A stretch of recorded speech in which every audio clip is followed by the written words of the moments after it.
Welcome to EPG Pathshala. Dear students, today we would be discussing the evolution or the history of human settlements um, after Christ era, part 5. Now, this explains a timeline, or this pertains to a timeline where there was this Renaissance period and also ancient American civilizations.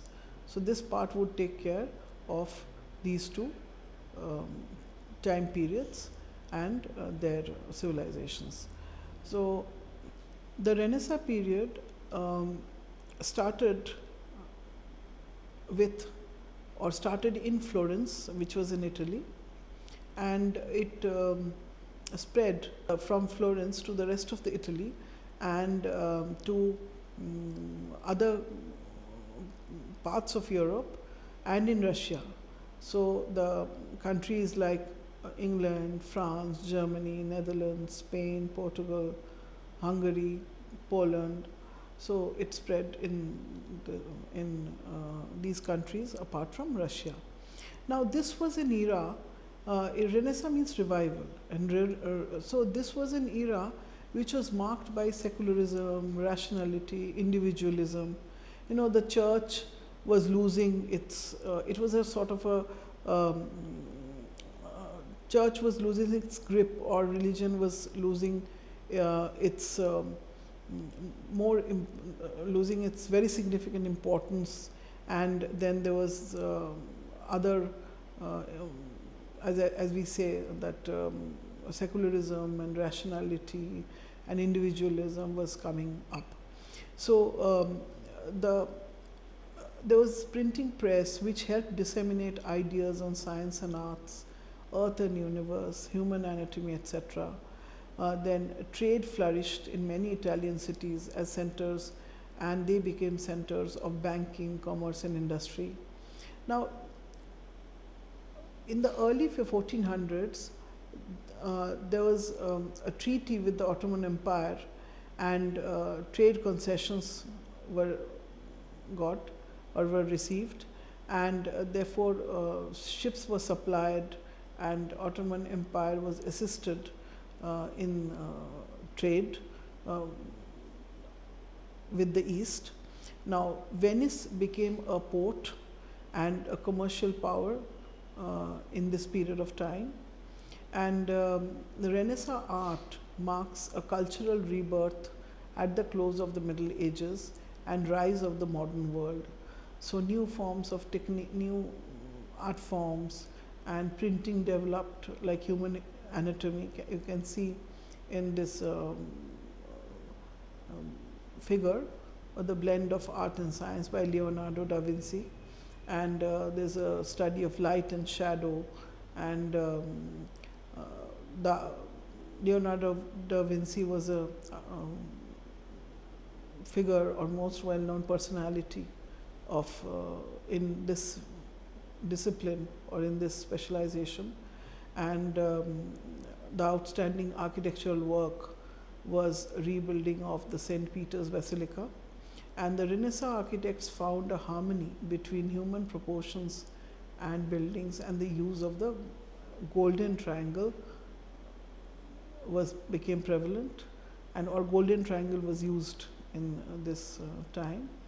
Then the settlements were characterized, you know, by or they represented an expression of glory, and therefore they were monumental in nature, monumental vistas, lavish palaces.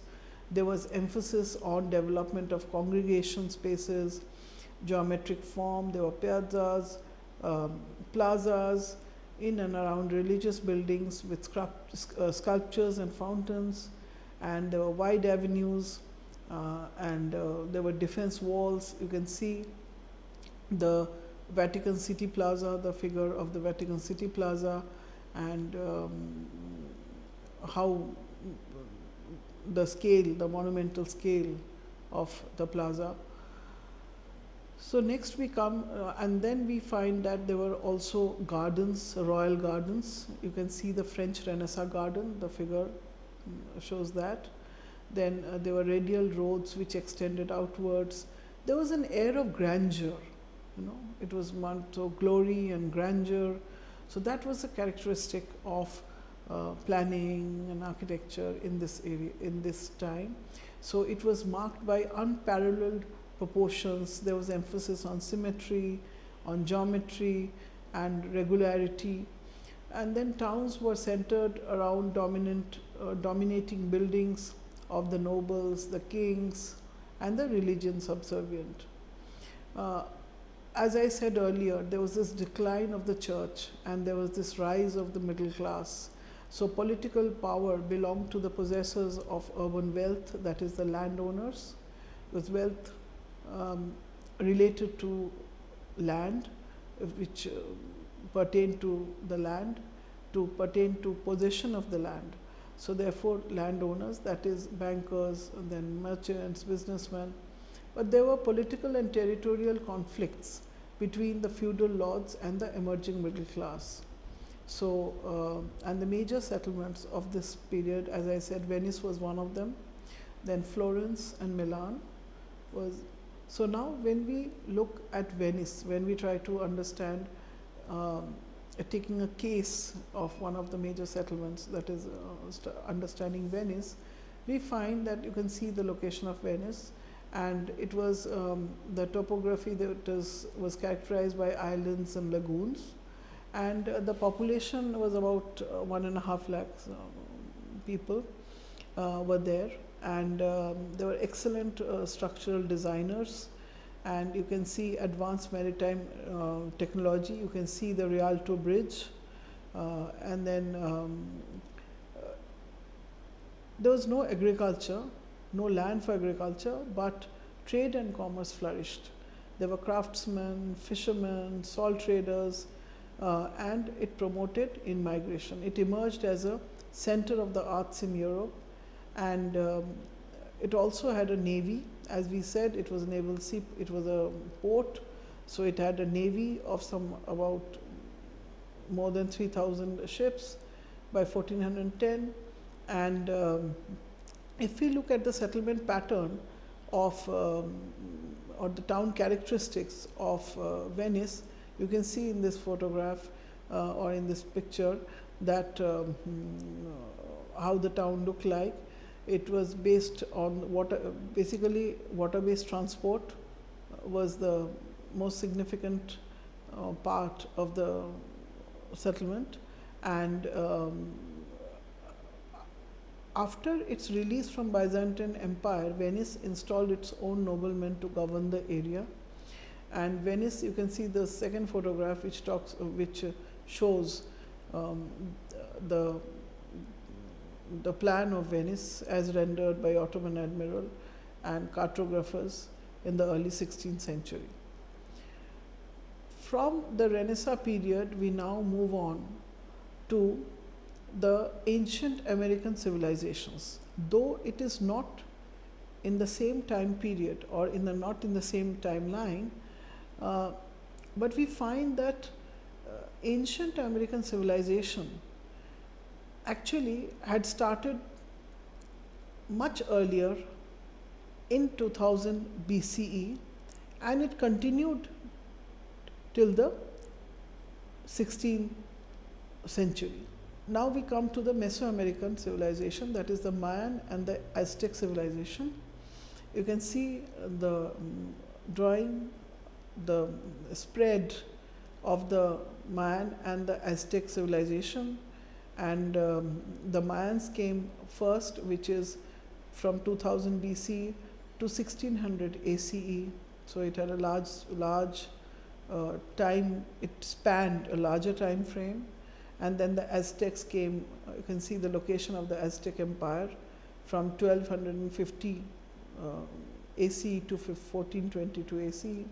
And now we start with the Mayan civilization, which is one of the Mesoamerican civilization, which had a larger time span, and it was the social structure of this Mayan civilization was that there was a ruling chief, there were nobles, there were merchants, there were artisans, there were farmers. and they were highly religious, worshipped gods related to nature, uh, pottery, painting, murals, ceramics. They delved into that. Then there were manpower intensive practices for agricultural intensive. They had an agricultural intensive economy, and which was a lot of people employed, labor based. Then advanced farming methods were there, like irrigation, step farming. There was study of mathematics, geometry, astrology, alchemy. In terms of settlement planning, we find that it was organic growth which was based on the topography. It was minimal planning. The focus was on large open public spaces surrounded by important political and religious buildings. And then we come next to the regarding the governance mechanism of the Mayan civilization. We find that there were city-states, there were independent city-states, and but there was also a tribal king. There were taxes were levied by city-states, and regarding the,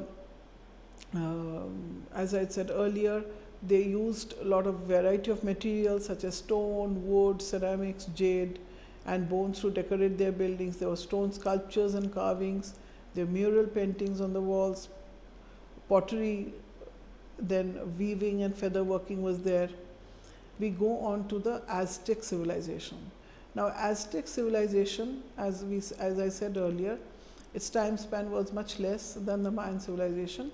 It was in the Aztec region. Its location was the Aztec region of North America, and it had an agricultural economy, but they also had trading of goods. Society was divided into classes of nobles and commoners. There were government officials and priests, traders, craftsmen, farmers. Then there were slaves. Education, or different schools were there for different social class. And then they were regarding the art skills, whatever they had was fire clay, statues of gods they built. Then they also used indigenous bark, paper, codices. The governance mechanism of the Aztec civilization was that there were, as we said earlier, that there were city-states in Mayan, but here also, in Aztecs also there were city-states, large conglomeration of city-states that may or may not have been connected or may have been connected. With whatever information we find, that we can say that there were large conglomeration of city-states. Then there was no single governance, only system of tribute. Then no political interference as long as tributes were received. Then there was a powerful and highly disciplined military force,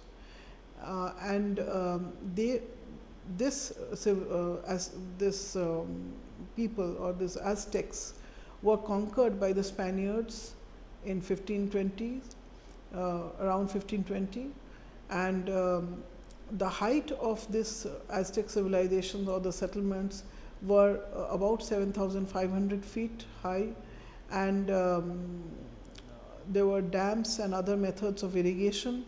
There were floating gardens, soils on woven rafts, and then orthogonal layout with roads for foot travel only. No wheeled vehicles, and then therefore transportation was difficult, and then astronomical orientations of buildings with unplanned residential zones were there. We come to one of the most important settlements of this time period, the Aztec civilization, that is Tenochtitlan, which is modern day Mexico. And as you can see in this drawing, or this figure, rather plan, shows the layout of Tenochtitlan. And as you can see, it is orthogonal planning. There were this standardized commoner housing, more than 2,000 apartment compounds, all aligned to the orthogonal grid. There were temples which were dedicated to the sun and the moon, and the scale was grand, it was massive scale. And the layout also had, in fact, the layout was dominated by a central avenue called the Street of the Dead, and which was considered as a functional analog of the Mesoamerican Central Public Plaza. The Central Public Plaza was small as compared to the other civilizations. This brings us to the next civilization, which we are discussing now, is the Incas, the Incan civilization, which is, you can see the location of the Incan civilization there. Now it was in South America, it was in Peru. Now people lived in the socioeconomic characteristics of this civilization was that people, the city was, or the society was divided into two classes. There was an upper class, the kings, priests, nobles, government officials. There was a lower class, that is the farmers, peasants, artisans. Then there was farming, there was animal domestication, there was mining and goods trading, that is trading of goods such as clothing and pottery. There were no merchants or markets. Government officials distributed goods. Religion was important. There were no human sacrifices like in Mayans and Aztecs. Only, in fact, it was more ritualistic. So religion was more ritualistic with animal sacrifices as compared, or it was different from the Mayans and the Aztecs, which had also human sacrifices. Now the governance, if you see the governance mechanism, it was a single state which was dominated by a tribal ruler and some nobles, and instead of paying taxes, people had to pay their government by labor, and which was called as, this system was called as mita, and this could include either through military service or through public works. And if we see the art and the skills, we find that gold sculpture of gods were there, elaborate costumes in rich cotton textiles were there. They made vases, plates, metal jewelry, and they had the musical instruments. Also they made wind instruments, percussion. And we go down to the settlement planning of the Incas. We find that, as we have discussed earlier, that the Aztecs were at a height of about 7,500, but we see for the Incas, they were at a height of about 15,000 feet above mean sea level. And therefore, the settlement planning was such that they planned with the topography. Their settlements were sort of blended in that with the natural land form, and the roads displayed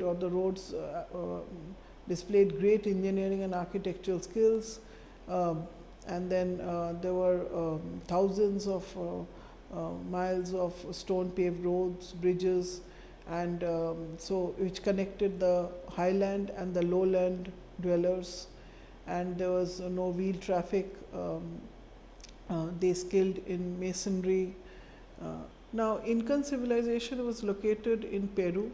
It spread around 2,400 miles along the length of the western coast of the South America, in the Andes, and about 500 miles wide. It was about 500 miles wide, and the population was about 12 million, and it had a rugged mountainous topography, and therefore, as you can see, the settlement planning which we were discussing earlier, settlement planning was dependent, or was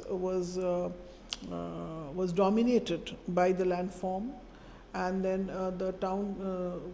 the empire was divided into 4 regions or quarters, with Cusco, the capital, at the center. Then they were radiating from the central plaza. There were 4 main roads which led to the 4 corners of the empire. And we come to now Cusco, which was the one of the important, or the capital city. We find that, as I said earlier, that city planning was dominated by nature. It was integrated with nature. Same thing happened with Cusco, like the other settlements of this civilization. The best lands were reserved for farming activity without wasting them for temples or villages. Then narrow streets took maximum advantage of the land, and then there were principles of partition, symmetry, opposition, repetition, and subordination. Town was divided into 2 parts: the upper part, the Hanan, and the lower part, the Urin. There were 4 sectors corresponding to the 4 nations of the empire, 12 neighborhoods resulting from division of the sector. The subdivision of these neighborhoods were in 3 parts: Kolana, Payan, and Kayao. And the urban core was occupied by, or the urban core was was dominated by the temples and palaces. So with this, we come to the end of the part 5 of the history and human settlements. So dear students, today we have learnt we have learned a part of the history of settlements, or the evolution of settlements, which included Renaissance period, that is the decline of the Roman Empire, and the revival or the Italian Renaissance, which started in Florence, Italy.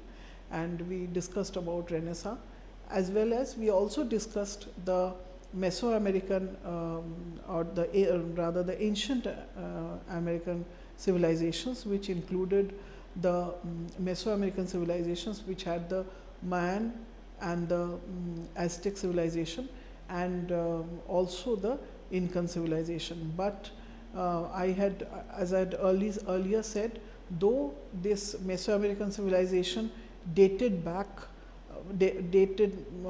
to the before Christ era, we have discussed it here at this time period. We have brought it here in this point of time because it ended, or it ended at this point of time. So the next module will continue with the next phase of the time line, and we will see how the settlements have